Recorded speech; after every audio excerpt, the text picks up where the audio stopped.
তাহলে advance booking নিয়ে যারা খুব চিন্তায় ছিলে এবং ভয়ে ছিলে, কারণ কিছুক্ষণ আগে দেবের একটা পোস্ট এসেছিল যে অ্যাডভান্স বুকিং হচ্ছে না, কারণ হিন্দি কিছু সিনেমার অন্য ল্যাঙ্গুয়েজে বলেছিল, হিন্দি কিছু সিনেমার জন্য তার ঠিকমতো শো পাচ্ছে না। তো এখন একদম প্রবলেম সলভ হয়ে গেছে, তোমরা কিন্তু এখন অবশ্যই বুকিং ওপেন হয়ে গেছে, তোমরা অবশ্যই কিন্তু এখন বুকিং করতে পারো। বুকিং আজ ওপেন এবং 28 মানে 28.5 কি হয়েছে মানে ইন্টারেস্ট হয়ে গেছে বুক মাই শোতে, একটা বিশাল বড় ব্যাপার। এবং এই যে এটা খারাপ লাগে যে আজকে দেবকে জানাতে হচ্ছে সোশ্যাল মিডিয়াতে যে সবার কাছে ক্ষমা চাইতে হচ্ছে যে অ্যাডভান্স বুকিংটা করতে পারছেন না এবং শো পাচ্ছে না বলে। তো এটা একটা খুবই লজ্জাজনক আমাদের বাংলা ইন্ডাস্ট্রিতে দাঁড়িয়ে কিন্তু বাংলার সুপারস্টার একটা শো পাওয়ার জন্য আমাদের কাছে পাবলিকের কাছে সরি বলতে হচ্ছে। তো যাই হোক, প্রবলেম মিটে গেছে, কিন্তু এটা একটা লজ্জাজনক অবশ্যই যে শো পাচ্ছে না, ডিস্ট্রিবিউটর পাচ্ছে না, এবং অনেকেই এটার জন্য অন্য প্রোডাকশন হাউসকে দায়ী করছে। তো কোনো দায়ী করার কারণ নেই, এটা কিন্তু অনলি ফর হিন্দির জন্য হচ্ছিল। যেহেতু দেখো এখন পরপর কিন্তু পুষ্পার একটা বিশাল একটা ক্রেজ চলছে এবং বেবি জন আছে যেখানে সালমান খান আছে, তো সেই জন্য তো একটা কথা হয়েছিল যে প্রবলেম এখন পুরোপুরি সলভ হয়ে গেছে। তো এই ভিডিওতে কিন্তু আমি তোমাদের বলবো যে খাদানের যে আজকে একটা দুর্দান্ত ট্রেলার এসে গেছে সেটা আমার কেমন লেগেছে। তো যারা নতুন অবশ্যই চ্যানেলটা সাবস্ক্রাইব করবে, একটা কিন্তু লাইক অবশ্যই দেবে। তোমাদের বলি যে আজকে সকাল 9টার সময় কিন্তু এসে গেছে খাদানের ট্রেলার এবং প্রচুর রিভিউ এর মধ্যে এসে গেছে। আমার আলাদা করে তো বলার কিছু নেই, তবে আমি আমার মতো করে বলবো যে আমার কেমন লেগেছে ট্রেলারটা। 2-2.5 মিনিটের একটা ট্রেলার ছিল এবং ট্রেলারটা প্রথম থেকে শেষ অবধি ভীষণ সুন্দর কাট করে একটা ট্রেলার এসেছে এবং ট্রেলারটা কিন্তু কোথাও বোঝা যায়নি যে ট্রেলারের গল্পটা কি হতে চলেছে।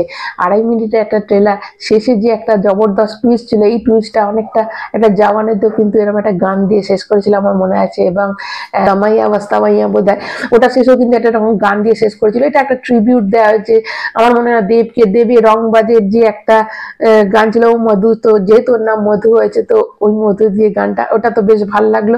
এবং শেষে এই জন্যই দিল, দেখো প্রথম থেকে শেষ অবধি কি সিনেমাটা যে ট্রেলারটা ছিল সেই ট্রেলারে প্রচন্ড সিরিয়াস, খুন খারাপি, মারছে ধরছে, এবং সেই সিনেমার শেষে যখন মানে ট্রেলারের শেষে একটা মানে ঝটকা লাগার মতো আমাদের লেগেছে যে একটা গান ঢুকি। তবে এই জায়গায় কিন্তু আমার মনে হয় নায়িকার জায়গায় যদি দেবের মুখটা থাকতো ওটা আরো বেশি ভালো লাগতো, কারণ ওই জায়গায় ওকে কোথাও একটু বেমানান লাগলো। মধু বলে ডাকার পর গানটাতে যদি দেবকেই দেখাতো আমার পার্সোনালি মনে হয় ওটা আরো বেশি ভালো লাগতো, যে দেবকেই ওখানে দেখানো হতো।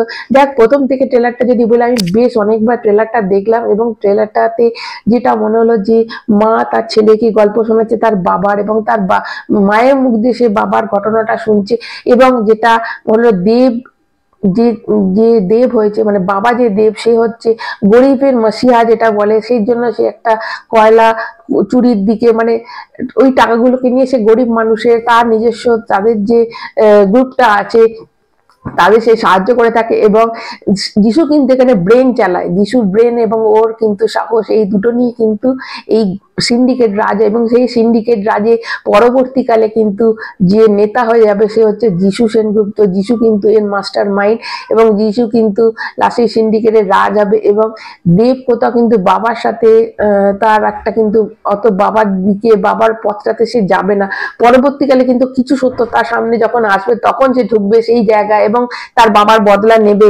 এবং প্রথমে কিন্তু সে ওই ব্যাপারটাতেই জানে না, তাকে কিন্তু যিশু বলবে যে প্রথম ভেবেছিলাম তুই বাবারই মতো, তা কিন্তু মানে শ্যাম একজনই হয়। তো এরকম একটা ব্যাপার এখানে। এবং হলে যে সিটি পড়বে তার জন্য ডায়লগ রাইটারকে কিন্তু অনেক থ্যাংক ইউ দেওয়ার আছে, কেন এত সুন্দর সুন্দর অনেকদিন বাদ ওয়ান লাইন যে ডায়লগ গুলো শুনলাম, ওয়ান লাইনার ডায়লগ, ওগুলো কিন্তু খুব ফেমাস বাংলা ফিল্ম ইন্ডাস্ট্রির জন্য। কেন এই ডায়লগ এই গান এগুলি কিন্তু লোকের মনে মুখে মুখে ফিরবে, এবং যার জন্য সিনেমাটা কিন্তু দেখো একটা গল্প কন্টেন্ট অবশ্যই হিট হয়, কিন্তু এই ডায়লগ গুলো এই সিনেমার গানগুলো এইগুলো কিন্তু লোকের মুখে মুখে ফেরে। এই জন্য একজনের বলার পর আরেকজন সিনেমা হলে যায়। তো এটা কিন্তু অনেকদিন বাদ এরকম একটা মাস কমার্শিয়াল মুভিতে এরকম একটা ডায়লগ দেখলাম। এবং যে ছেলে যে দেব আছে সে তার যে মানে তার বিয়েটা দেখালো, তার আগে তার বাবার বিয়েটা দেখালো, এবং তার মা যে খুব আদর্শবাদী একটা নারী, তার ছেলেকে খুব সুন্দর করে মানুষ করেছে, এবং ছেলেকে এই গল্পটা বলেছে বদলাটা নেওয়া হবে। আমি এখানে এখনো রিভিল করা হয়নি যে এখানে কিন্তু যিশু যে ভিলেন এটা কিন্তু এখনো রিভিল করা হয়নি। এবং ওখানে একটা নীলের যে ক্যারেক্টার সে একজন নেতা, তার উপরেও কিন্তু যাবে এই আমাদের যিশু সেনগুপ্ত পরে তাকে টপকে চলে যাবে। তো কোথাও আমার মনে হয় যে নীলের সাথে দেব দেব মানে ছেলেদেবের একটা কানেকশন, এবং তারা মানে মিলে কিন্তু এই সিন্ডিকেটকে মানে এই যে যিশু সেনগুপ্তকে কোথাও একটা মাত দেওয়ার চেষ্টা করবে, এরকম একটা মনে হলো। এবং আর একটা যেটা ওই সাইলেন্সারের লাল হয়ে গেছে সেটা দেখে বিড়িটা ধরালো, এবং বাবা দেবও ধরাতো, ছেলেও এরকম ধরালো। ওটা কিন্তু যারা কেজিএফ থেকে বলছে, কেজিএফ এ কিন্তু ওরকম একটা বন্দুকের নলে আগুন সিগারেট ধরিয়েছিল আমাদের ইয়াস। তো এইগুলো সব মনে পড়ে যায়, যদিও এটা কিন্তু দেবের একটা পুরোনো সিনেমারই এরকম একটা সিন। তো দেবকে ট্রিবিউট দেওয়া হয়েছে, এবং দেব এখানে যা মারামারি হয়েছে তো আজকে কিন্তু দিয়েছে, যেটা ইউএ সার্টিফাইড হয়ে গেছে।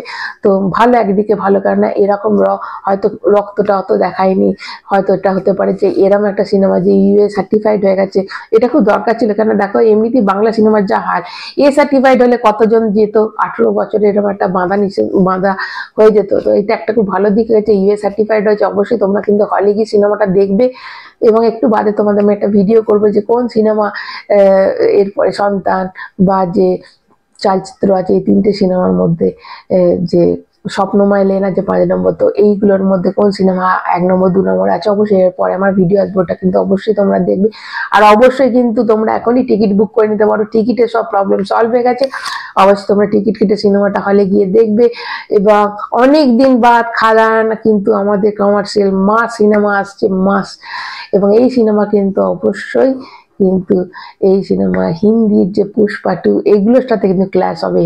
পুষ্পা 2 বলো বা আমাদের এই বেবি জন আছে, এই যে একটা এই যে এই জনারটা আছে না, যারা মাস সিনেমা যারা করেছে, তো এই সঙ্গে কিন্তু এই সিনেমাটার একটা ফাইট হবে। বাংলা কোনো সিনেমার সাথে কিন্তু এর ফাইট নেই। খাদান কিন্তু অবশ্যই লড়াই করবে হিন্দি সিনেমার সাথে, এবং আমরা অবশ্যই খাদানকে জিততে দেখতে চাই, বাংলা ইন্ডাস্ট্রিকে উঠতে দেখতে চাই।